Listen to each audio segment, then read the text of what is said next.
For years, Uttar Pradesh has been the political epicenter of Indian politics. And joining me right now is the chief of RLD, one of the most important allies of the BJP in Western Uttar Pradesh. In Uttar Pradesh, actually, thank you, Mr. Jayant Chaudhary, for speaking to NDTV.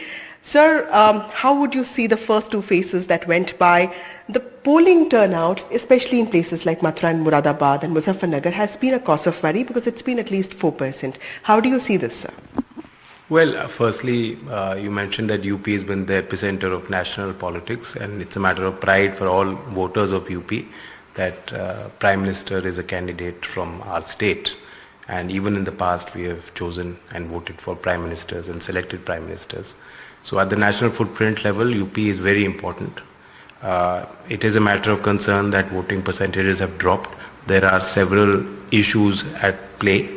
Election Commission is also must think about how to involve first-time voters, younger voters, how to ensure their turnouts, especially in urban areas. That's a medium to longer term challenge, and that's been a declining trend overall in Indian politics. This particular election, I think there is another reason why percentages could have dropped, particularly in the first two phases, because I've seen very closely in Western UP is where elections have just happened. It didn't appear to be a close match at all, especially with RLD's tie-up. It was not something that happened a year ago. It happened just before elections. So that's why the mood and mind of voters has shifted perceptibly. And just like in a wrestling match, if the last match is keenly awaited and it's a contest, people turn out to watch it, people wanting to see a participation. In this election, people are thinking it's done. And therefore, the committed voters have come out. But I think most of the floating vote perhaps could have been affected by the rhetoric and the whole the thought that elections are now one-sided. Right. So I think for NDA in particular, it is a challenge that we must bring our voters out. Right, right. Mr. Chaudhary, would you also be travelling to Haryana because that is being seen as a challenging state? And how much of impact do you think that farmers' protests could have on the results, and also this, speculated anger amongst Jats, because we've seen a lot of Jat leaders move out of the BJP in the last few months? Jats are not, they don't stand separate from other constituents and voters. So there are also farmers, there are also other communities that are engaged in farming.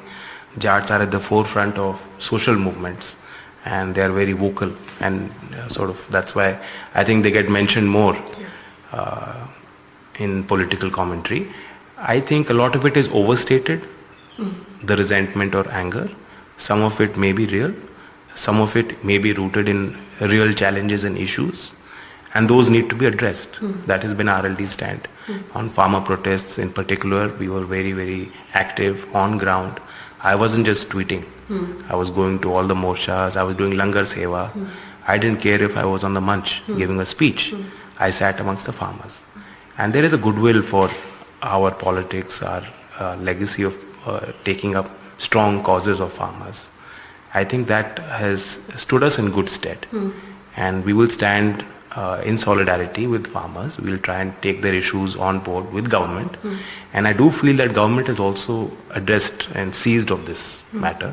For instance, the last protest it's continuing protest, the way the government reached out to the protesters, tried to communicate with them, sent senior ministers, involved even the Chief Minister of Punjab, the state where maximum turnout has been in all the protests, to try and keep communication active and ongoing. And that problem-solving approach is the key.